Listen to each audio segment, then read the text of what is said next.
Hello दोस्तों, नमस्कार। मैं इस वीडियो के माध्यम से आप सबको बताऊंगा पाठ्य पुस्तकों के गुण। पाठ्य पुस्तकों के गुण से संबंधित जो प्रश्न आता है वो इस प्रकार से आता है, जैसे कि दिया गया है, पाठ्य पुस्तक किसे कहते हैं, हिंदी पाठ्य पुस्तकों में क्या क्या गुण होने चाहिए। तो आइए सबसे पहले जानते हैं पाठ्य पुस्तक किसे कहते हैं। पाठ्य पुस्तक किसे कहते हैं। प्राचीन भारत में पाठ्य पुस्तक के लिए ग्रंथ शब्द का प्रचलन था। प्राचीन भारत में पाठ्य पुस्तक को ग्रंथ कहा जाता था। तो ग्रंथ किसे कहते हैं, सबसे पहले यही जान लेते हैं। ग्रंथ शब्द का अगर शाब्दिक अर्थ देखा जाए तो ग्रंथ का अर्थ होता है गूंथना। तो पहले जो है भोजपत्रों और ताड़पत्रों पर लिखा जाता था, भोजपत्रों और ताड़पत्रों पर। तो जब इसे एकत्रित करके इकट्ठा करके बांध दिया जाता था, गूंथ दिया जाता था, तो उसे ग्रंथ कहा जाता था। और अब देख रहे हैं, अब जो है पाठ्यपुस्तक के लिए जो शब्द यूज होता है वो होता है बुक। ये बुक जो है अंग्रेजी वर्ड है, ये बुक जो है अंग्रेजी वर्ड है। तो बुक जो है ये लिया गया है जर्मन भाषा के बीक से, और जर्मन भाषा के बीक का अर्थ होता है वृक्ष, इसका अर्थ होता है वृक्ष। तो वहाँ और फ्रांस में भी वृक्षों के छाल और तख्ती का यूज होता था, लिखने के लिए छाल और तख्ती अर्थात पटरी का यूज होता था, तो उस पर लिखा जाता था। तो वहाँ शब्द को बुक बोला गया, पाठ्य पुस्तक को बुक बोला गया। तो आपने पाठ्य पुस्तक के बुक और ग्रंथ का परिभाषा समझा। कुछ विद्वानों ने अपने मतानुसार जो है पाठ्य पुस्तक की परिभाषा बताई है, जैसे गुड ने बताया है।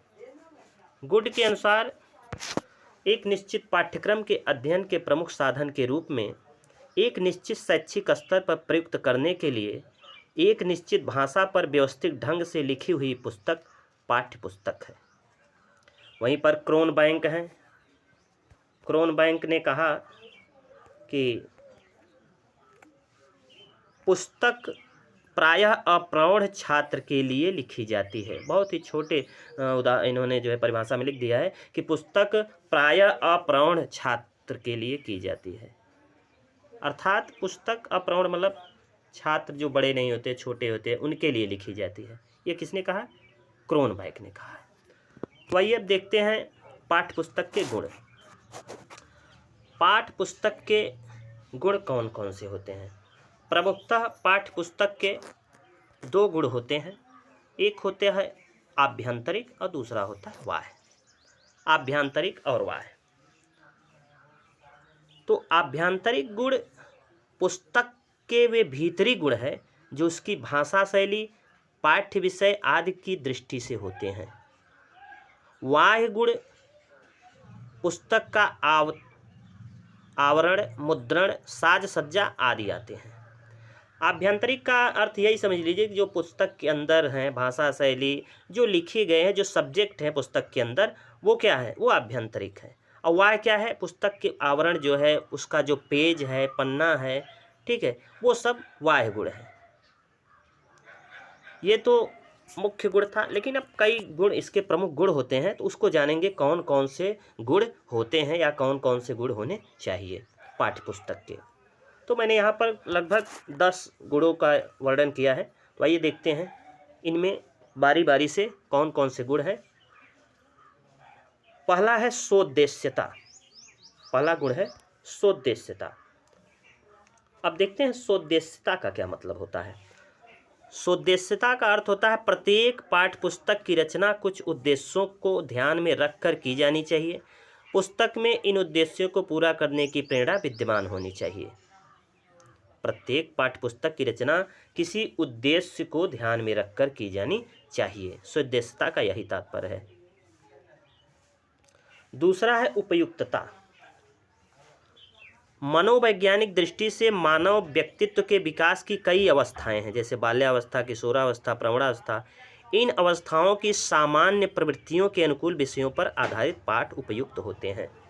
उपयुक्तता का तात्पर्य यह है कि जो भी सब्जेक्ट हो, जो भी विषय हो, वो व्यक्ति के उम्र या उनके स्थिति, उनके विकास के अनुसार हो, ताकि उन्हें पढ़ने में अनुकूल हो। छोटे बच्चों के लिए सरल सब्जेक्ट हो, सरल भाषा में लिखा हो, और जो बड़े छात्र हो उनके लिए थोड़ा सा और शब्द को बड़ा कर देना चाहिए, ताकि उनका जो है मानसिक विकास अच्छे से हो सके। तो दूसरा गुण होता है उपयुक्तता। अब तीसरा गुण है रोचकता। तीसरा है रोचकता। जिन विषयों में छात्रों की रुचि होती है उनके अध्ययन में वे उबते नहीं और उन्हें शीघ्र समझ लेते हैं। रुचि का सिद्धांत आज का एक मनोवैज्ञानिक तथ्य है। तो जो भी सब्जेक्ट होना चाहिए, जो विषय होना चाहिए, वो ऐसा होना चाहिए ताकि छात्र उस सब्जेक्ट से उबे ना, उस विषय को पढ़ने से उबे ना, बल्कि उन्हें पढ़ने से रुचि पैदा हो। तो रोचकता होना जरूरी होता है। चौथा है क्रमबद्धता। पाठ्य पुस्तकों में पाठ्य क्रमबद्ध होने चाहिए। यह क्रम छात्रों की आयु के अनुसार होना चाहिए। विषयों को सरल से कठिन की ओर के सिद्धांत के आधार पर व्यवस्थित करना चाहिए। जो सब्जेक्ट हो वो क्रमबद्ध हो और सरल से कठिन की ओर हो, कठिन से सरल की ओर ना हो, क्योंकि बच्चे पहले सरल समझेंगे, पहले छोटे छोटे शब्द जानेंगे, उसके बाद बड़े बड़े शब्द जान पाएंगे। तो जो क्रमबद्ध हो वो सरल से कठिन की ओर हो। पांचवा है आदर्शवादिता। पाठ्य पुस्तक में कुछ पाठ ऐसे हों जो विद्यार्थी को नया संदेश, नई प्रेरणा, नए आदर्श प्रदान करने में सक्षम हो। कुछ पाठ ऐसे हों जो विद्यार्थी को नया आदर्श दे, नई प्रेरणा दे, नया ज्ञान दे, जैसे कह सकते हैं नैतिक शिक्षा। तो कुछ जो है नैतिक की बातें बताए, वो ऐसा होना चाहिए पाठ्य पुस्तक का एक गुण, आदर्शवादिता। छठवां है शुद्धता। भाषा की दृष्टि से पाठ्य पुस्तक को शुद्ध होना चाहिए। यदि पुस्तक की ही भाषा अशुद्ध हो तो यह आशा कैसे की जा सकती छात्र उन्हें पढ़कर भाषा पर अधिकार कर सकेंगे। तो जो भाषा होनी चाहिए पाठ्य पुस्तक की वो शुद्ध होना चाहिए। उसमें जो लय, गति, व्याकरण हो, वो वर्ड हो, मात्रा हो, वो शुद्ध होना चाहिए, क्योंकि जो बच्चा पढ़ेगा वही सीखेगा, वैसा ही लिखेगा, वैसा ही जानेगा। तो जो भाषा हो पाठ्य पुस्तक का वो शुद्ध होना चाहिए। अगला है मौलिकता। मौलिकता का तात्पर्य है पाठ्य पुस्तक के पाठों में मौलिकता को छिन्न भिन्न नहीं किया जाना चाहिए। कभी कभी अध्यापक संकलन करते समय लेखक के मूल लेख को छोटा कर देते हैं और लेख को इस प्रकार मौलिकता विहीन कर देते हैं। ऐसा नहीं होना चाहिए। जो पाठ नए लिखे जाएं उनमें ध्यान रहे कि अभिव्यक्ति की नवीनता रहे। कहने का तात्पर्य यह है कि पाठ्य पुस्तक के पाठों में मौलिकता को छिन्न भिन्न नहीं किया जाना चाहिए। जैसे किसी राइटर का जो परिभाषा है उसे काटना नहीं चाहिए, उसे छोटा नहीं करना चाहिए, क्योंकि वो परफेक्ट होता है। ऐसा करने से वो सब्जेक्ट या वो परिभाषा मौलिक विहीन हो जाता है। तो मौलिकता को बनाए रखना आवश्यक होता है। अगला है आकार।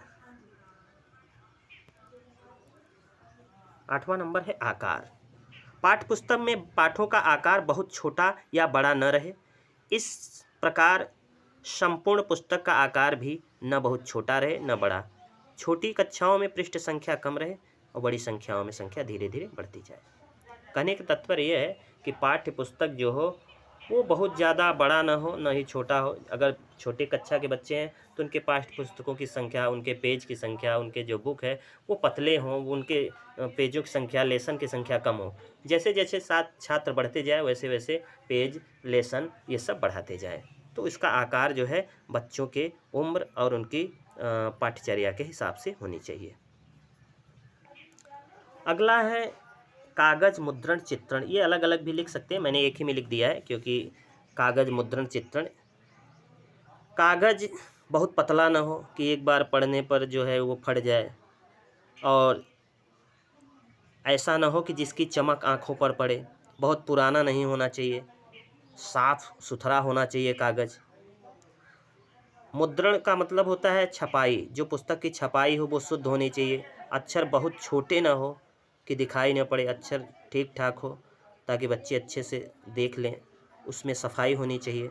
शब्दों के बीच की दूरी, एक वाक्य से दूसरे वाक्य के बीच की दूरी कैसी होनी चाहिए? समान दूरी होनी चाहिए, कहीं ज़्यादा कहीं कम नहीं होनी चाहिए। और जो चित्र है तो चित्रों से विषय स्पष्ट होते हैं। प्रारंभिक कक्षाओं की पाठ्य पुस्तकों में चित्र अवश्य होने चाहिए ताकि बच्चे जो है चित्रों से हुए ज़्यादा समझते हैं बातों को। चित्रों की कमी नहीं होनी चाहिए। और लास्ट है मूल्य। पाठ्य पुस्तक का मूल्य उचित होना चाहिए जिससे कि छात्र उसे सरलता से खरीद सके और विवेकों पर अधिक भार न पड़े। मूल्य जो है उचित होना चाहिए। ज़्यादा अगर महंगी पुस्तकें हो जाएंगी तो बच्चे खरीद नहीं पाएंगे, जब खरीद नहीं पाएंगे तो पढ़ नहीं पाएंगे। तो हमने लगभग 10 जो है गुण देखे। अब 10 गुण बहुत हो जाते हैं, अगर इतना एग्जाम में लिख दिया जाए तो बहुत हो जाएगा। तो आपने देखा गुण कितने होते हैं, 10। उसके पहले मैंने देखा था मुख्य रूप से 2 गुण होता है, अभ्यंतरिक और बाह्य। और प्रमुख गुण जो होते हैं उनमें स्वदेश्यता, उपयुक्तता, रोचकता, क्रमबद्धता, आदर्शवादिता, शुद्धता, मौलिकता, आकार, कागज, मुद्रण, चित्रण और मूल्य।